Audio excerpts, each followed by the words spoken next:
Welcome, listeners, to a brand new bonus episode of Oh My Word podcast. And today we've got a special treat. We have with us a picture book writer, illustrator, author-illustrator with us, and that is Susi Schaefer. Susi, welcome to the podcast. Well, thank you. That's quite the intro.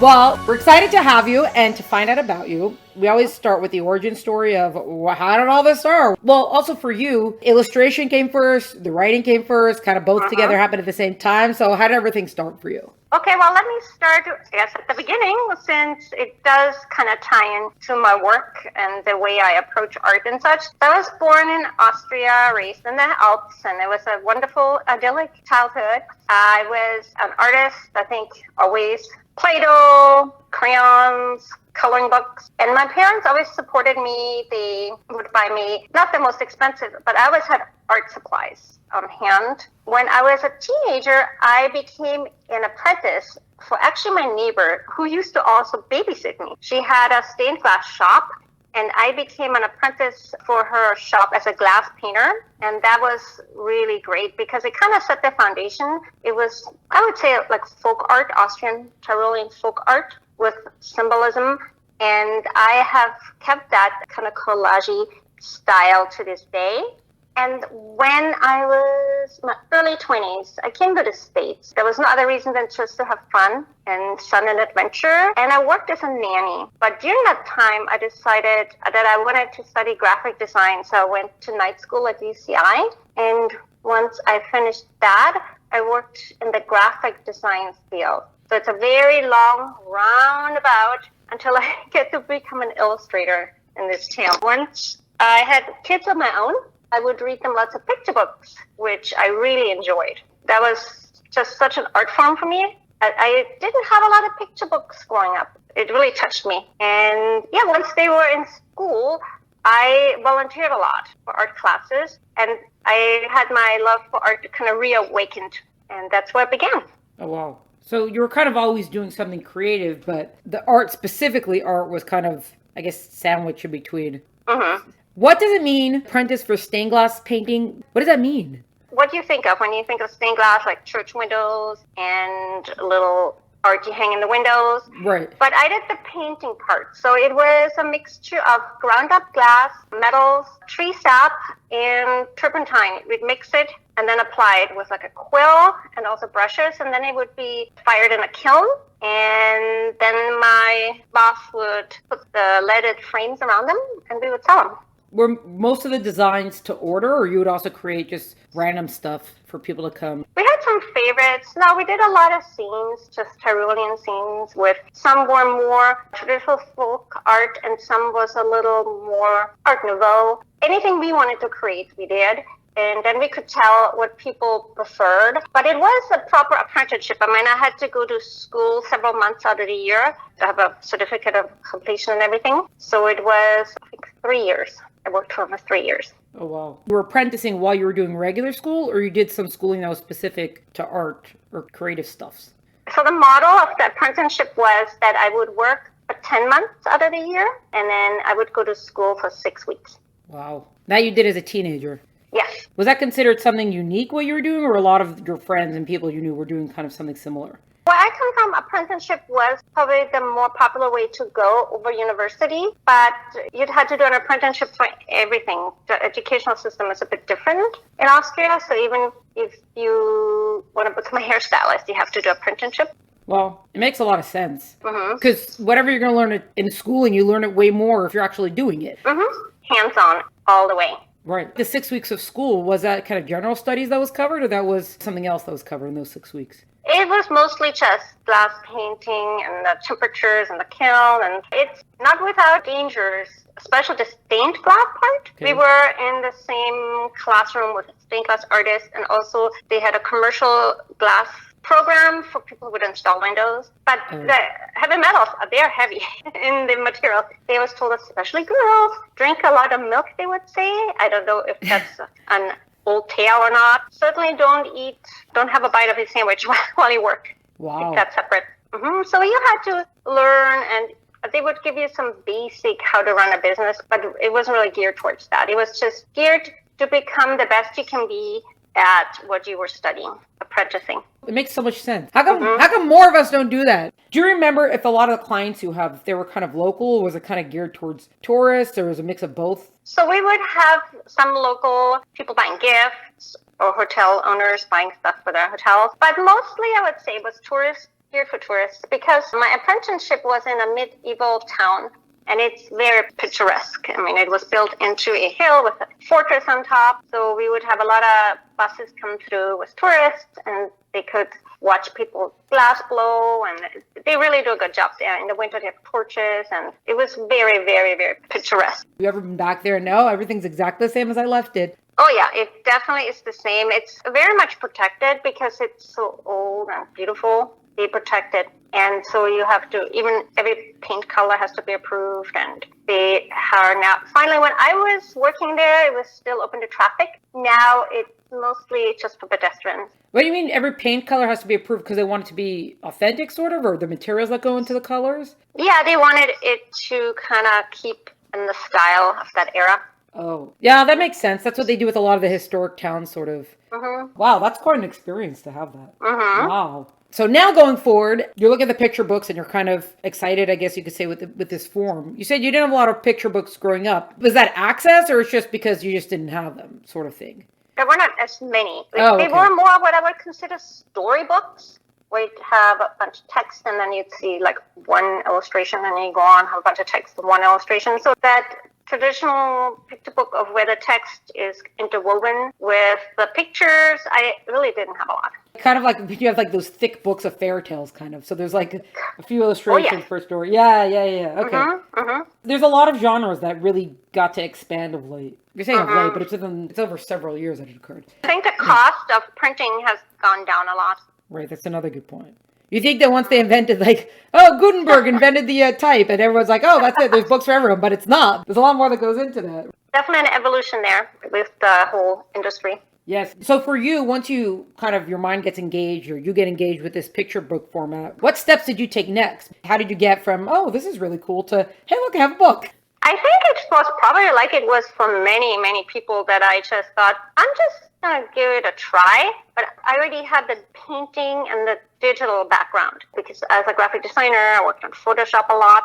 So I didn't tell anyone, not even my husband, but I thought, oh, I'm just going to try to see. I'm going to start very, very simply. And it's always been the words and the pictures for me when I started out. So I did a little story, and Eric Carl was my superhero at the time. His art really speaks to me. And so I decided to try a little bit in his style, the collage, because I felt it related to my original art in Austria. And I just did a book. The page count was all wrong, and I did it all digital. And I showed it to a good friend of mine who loved it. And then I showed it to my husband, who was also impressed. But of course, and my friends and my husband. And then I showed it to a neighbor of mine who is an author. She's like, well, that's not really my forte, picture books, but you should try to join an organization or a writer's group. They can help you out much more. So that's when I started following the SCBWI, and I joined pretty quick. And I was actually attending my first conference. I think 2013. It was the fall Author-Illustrator Day. I think it was called the Editor's Day at the time, and that's where I started. So that's where I know you from, SCBWI, which is Society of Children's Book Writers and Illustrators. And they helped me out so much because I was able to bring my portfolio. I created a portfolio. Actually, that was my first real portfolio, so I could have something to bring. And I thought I knew a fair amount, but boy, was I wrong. That put me in my place. But it was extremely helpful. I learned so much just in that first conference that I joined. Well, that's really good. Well, would you say that part of what you had to learn, it's not about drawing specifically, but drawing for a book is different than when you're just making the stained glass or any other sort of art that you're doing? Oh, yeah. I think what I had to learn is storytelling, period. Just page turns and how to weave the text with the images, and you don't want to ever repeat yourself. And just also what's current, not just what I liked, but what is the state of the industry, what stands out to me, why it works and why it doesn't. So I think that's what I got out of the SCBWI more than anything. Well, is there something kind of off the top of your head? Is there something that if you're just drawing an art piece, you could do X, but in a picture book, you got to make sure, I don't know, something specific? Yes, sequencing. So tell a sequence and then have the characters be consistent. That was hard for me. Because in a one-off, you don't have to worry about many things. But if you have the same character throughout the story, that character better is consistent. That's true also for writing. Well, there you go, for all of storytelling. Mm-hmm. Yeah, that's a good point. And just as a technical thing, when you illustrate now, do you still illustrate digitally? Do you do it, well, what do we say, manually, by hand, old style, traditionally, and then convert it over? I have always combined the two. I call it digital collage with hand-created or photography background. I do watercolor washes, and I also use photography for texture. And then I do the assembly and some of the drawing and Procreate on my iPad Pro or in Photoshop on my Wacom. Well, I guess because you worked in graphic design, it wasn't the same. Mm-hmm. Like, do you still feel like you want to have a paintbrush in your hand, or you're comfortable with the other art forms now? I'm comfortable with the other art forms. It's just so quick, and it made me more daring because there's something to be said for both. What you learn with traditional media is you have to learn how to commit, and you really have to do it over if you overdo it or spend too much and overdo a piece of artwork. But on the other hand, you can be so much braver in digital because you can just undo it or have a copy and work on that. And there's place for both. I do digital at this point, just too easy for me. After you went to the conference, you started building your portfolio. What happened next?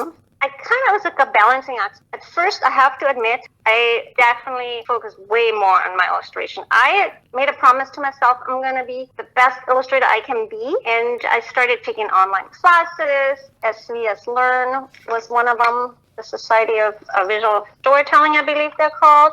And I did some other, whatever I could come across, little one-off on YouTube, or I would do classes, online classes through different easy-to-access websites. And I learned a lot. I was frustrated a lot too, but I could tell the more I did it, I just did it every day. I illustrated every single day. And then I started slowly getting into a little bit of social media when I would do like online Twitter challenges and stuff like that. And I would continue going to the conferences. I always would have a new picture book dummy to show. And what I started doing too was not just enter portfolio contests, but also have my portfolio critiqued. And there was definitely one critique in there. And it really changed the trajectory of my illustration because I felt kind of lukewarm about it. I knew something wasn't quite right. And I went for my review with an art director and she said, yeah, this is good. This is okay.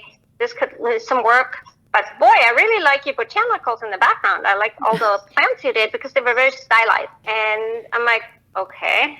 Didn't know what to make of it. She's like, you should really think of doing a lot of botanical work, print or patterns. And I left and I wasn't too thrilled because that's not what I wanted to do. But then I really thought about, like, I always need to let things percolate in my head. And I really looked, I talked to some of my friends, and then I think I got what she meant. Just kind of apply that same stylized look to everything that I do.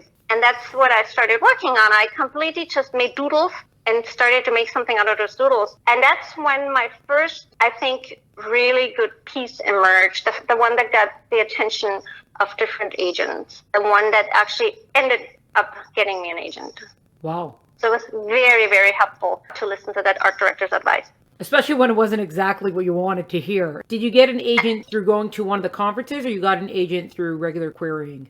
I got an agent through regular querying, but I had read an article on Kidlit 411 about an agent that was open to submissions. I then researched her art books that she had repped and the art in it. I felt it might have been a good match, and I reached out to her. She got back to me, and I ended up signing with a colleague in the same agency. Well, that works. As an illustrator, what do you submit to an agent? Did you have a book that you had written and illustrated done, or you just send a different links to a portfolio, or what did you submit? I would send the color the dummy, which is, mine were pretty complete. It's basically at least a couple of pages of close to final art and a bunch of sketches. And then the story, it's already laid out. I would send a PDF with a cover and then the layout with the page turns and everything.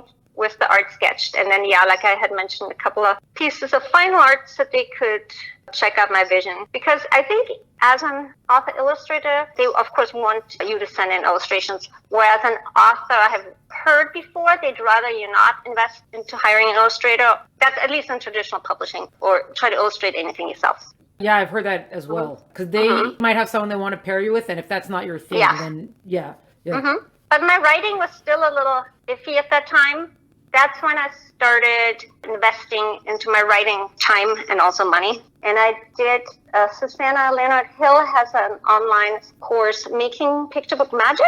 And I did that through her, and I learned a ton. I mean, I really learned so much of what was current and how to structure a story and page turns. So that really brought my work to the next level. And yeah, I've just been continuously doing those picture book dummies. And some, I'm not surprised nobody wanted in hindsight, but I think that's true for probably most aspiring writers and illustrators. It's a tough thing to know that you could put so much time into something and that it might not be your thing that sells. So, correct. Yeah. What particular thing did you learn about writing picture books? Was it just specifically about structure or about, use less words? What was kind of something that you learned from this, how to write a picture book? That pretty much describes what I learned, yes. It helped me keep focused and have a much more precise story, much clearer, because it's really easy to take a story into many, many, many different directions. Yeah. And then what you had intended gets totally lost. So by having kind of like a ground rules that I could follow, it helped me become a better writer, I think. It just kind of reined me in because it was all over the place. I was going to say it sounds the same thing as a writer, even though we're still talking about writing, but it could be even for novels. All the things that you say, also, you have to keep the focus of your story and all these things. It shouldn't be surprising that, of course, it should also apply to picture books. But I think some people think that because picture books are for kids, maybe there's not so much, like the technique or whatever might be different, or you might not need as much. But I've heard that a lot of people start off with picture books because they think it's easier and they don't realize how much harder it could be because of how much less there is. You can't just have thousands of words. You have to be so specific. I still always try to keep under the 500 word count for my manuscript. And if you want to convey a certain storyline, that can be very tricky.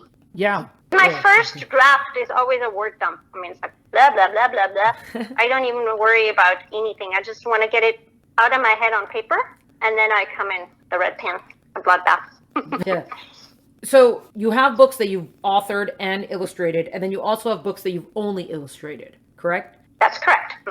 Was that weird to be illustrating somebody else's words, or to just feel like, hey, cool, new experience? Oh, it was so great, because writing is a lot of responsibility to storytelling, and it's a lot of work. So to get handed somebody else's manuscript, it's so great. And then you hope you do the story justice and make it what it can be. I felt it was very rewarding. And I did 2 books now in between that I wrote and illustrated, but my agent is just finishing up negotiating a deal where I'm going to be the illustrator again. However much you know from this part of the process, does the author get to see some general look at your work to kind of get an idea for your artwork? But do you get anything from the author before you start? Or is it, as far as how much, do you get direction from the author about the way you should be going with your illustrations? Or is that the editor or the art director or whomever is like, hey, we were thinking about doing it like this? Or do you even get that at all? Yeah, usually you talk with the art director. I do know that authors would send art notes if it's something specific or there's like some joke that the manuscript doesn't reflect, where what the illustration should be is the opposite of what the words are saying. Oh, yeah. But then, I don't know, I heard that sometimes art directors will remove the art notes, but then just have a discussion with the illustrator. And I think it's a pretty successful way to go on about it. Right. Well, I kind of laugh it because I know what writers can be like, so I can only imagine. Like, let the professionals, each one is like the professionals, let them do what they do. That's professionals for a reason in these things. For the stuff that you authored and illustrated, does that affect your approach of, okay, I know the story is going to say X, but I know I could cut out these words because I'll just draw it. Do you kind of have that in your mind as you're doing that? Very much so. When I write something, I see it in my head. I already see the illustration. Do you see it as you're writing, or you kind of see it before and that's when you start writing? Oh, it kind of evolves. It goes back and forth, but usually I see it already as an illustration, and then I can edit my writing accordingly. I don't ever want to over-explain something, but then I run into the problem of not being clear enough. That's when critique partners come in or other writers or even close family members, and you let them read a story and they're like, what is going on? I don't understand. So then you have to add in some more details, either in your writing or in the illustration. Well, is that kind of part of the writer-illustrator thing of trust the reader that they'll see the picture and know what's going on there, so you don't have to explain it in the text? That's correct. Very much so. Because writers always want to over-explain it. Yeah. That's why I can't I can relate, because you have a vision. Everybody has a vision when they create something. But I never went the other way. I only took somebody's manuscript and turned it into pictures, or the pictures that were missing to make it a complete story. So I haven't done it the other way around, but I would say I would probably fall into the same trap where I would want to over-explain it. You have at least 2 books that you've authored and illustrated. Are there more than that right now, or right now there's the 2? So there is the first book is Susan, a yoga story for kids, and it's written by Kristen Fisher. It's about a girl who goes and learns yoga poses from animals. And then I wrote and illustrated Cat Ladies. Yeah. It's from kind of the cat's point of view, what it's like to have 4 ladies to call your own and run the house, so to speak. Next I'm up is the Glow Show, and that's been announced already in Publishers Weekly, and so I just turned in final art. That is about a bioluminescent squid who doesn't want to share the spotlight. And like I mentioned, we're in negotiations is finished, but waiting for the contract for a book I cannot mention yet that I'm going to be the illustrator for. Wow, that's exciting. Okay, Cat Ladies, how did you think of that? Kind of a personal story. My dad had an elderly cousin who needed help around the house, and he would go up there, help her out, and also help her feed the cat. There was a cat that had given birth in her barn. All this, by the way, was happened in Austria. And it was a semi-feral cat, and some of the young would stick around. Some didn't make it, sadly, but then some did. And so at first there was a bunch of cats, and then some left. And my dad would always help out, and then poor Maridel, she was the cousin, had to go to a nursing home because she was elderly and she just couldn't live in that house anymore. But my dad would feed the cats for her every day, and Maridel has passed on now, but he still goes to the house and feeds the cat. Because it's not the kind of cat you could ever bring inside, because it's only ever known the outside. That's been going for many years. But somehow during that cat journey, I thought once Maridel had to go to the nursing home, I was thinking, wow, what would it be like if she could take that cat to the nursing home? What would that cat's life be like? She would be princess up there. And I named her Princess. And that's how this story, that's kind of the origin of that story. Oh, that's so funny. And then the squid one, the Glow Show? Glow Show? Is that what you said it's called? Yeah. Correct. Mm-hmm. Well, how did that one happen? There's no clear story like that per se, but I always loved underwater. I'm a certified scuba diver, and I just love all the nature shows, especially from the real deep, the Midnight Zone. And I loved creatures, creepy, crawly. The more creepy, crawly, the better. And I love bioluminescence, and we had that event. I think it comes almost every year on the Southern California coast, where the bioluminescent plankton, kind of when the waves break, you can see it glow. Right. And it was a combination of all those things. And I decided I wanted to do an underwater book, and that bioluminescence, it's just so otherworldly. It just fascinated me. And yeah, the story just slowly evolved between me sketching and writing. It just appeared one day. It might be a little bit obvious for illustrators, but as someone who has no artistic gene, when you're drawing something bioluminescent, let's say, for example, so something has to have a glow to it, what color-wise do you have to be thinking of so that it has like a glow look to it and it's not just like a bright color? That's where digital art is a lot easier, because you can have different opacity. But other than that, you could just, if you do collage, use maybe tissue paper to hint of where the glow is. And it doesn't have to be photorealistic. None of my art is. It's more just a representation. And that's where the symbolic quality from my stained glass days come in with those collages. It's not photorealistic. It's not. I have no interest. I tried some classes in that. And it's like heavy-duty math for me. The whole vanishing point and the perspective and the cast shadow and the form shadow. So I just usually go with something that represents the glow. So it's not 100% correct. It's more like stylized. And yeah, that's how I approached it. I mean, there's many ways to approach it, but that's what I came up with. Well, did you get excuses then to go to like 100 aquariums to see what bioluminescent squid? Even for the cats, you just look up like 100 pictures of cats just to get it in your brain? I think I've seen so many of those Blue Planet and National Geographic shows, and I always go for the anglerfish that glows in the deep. We also have a fair amount of bioluminescent stuff just around us. I mean, not so many in Southern California, but I grew up with lightning bugs and glowworms, and some mushrooms I think even glow. Not that I've seen it, but so I think there was enough around. And then online research, YouTube, I found enough to keep me, I think, that curiosity entertained. And then also just one more technical thing. For you personally, about how long from when you decide, okay, I'm going to be writing this book, writing and illustrating a book, and once the idea actually forms, about how long does it take you till you have your first or second draft, something that you'll show your agent? So, okay, I think I might have two different answers for you.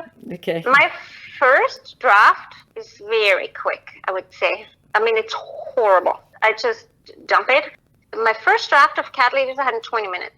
Wow. And then I kind of play with illustration. Like I early on decide on the feel. And with the draft, let me go back. I did not know what voice I wanted to tell it at. It had many problems, but just the overall, usually it's just one line or something really that amuses me that I put down, and that kind of sets the tone, and then I just write a story around it. They always change a lot, the stories. I mean, it's usually between talking to my agent, my critique group, and then the editor, there's lots of changes. So usually it's very different from what I start out with to what ends up being published. Right. And is that weeks, months probably from... Or yeah. It depends, yeah. Yeah, I've taken up to a year, but before we send it out on submission, my agent and I.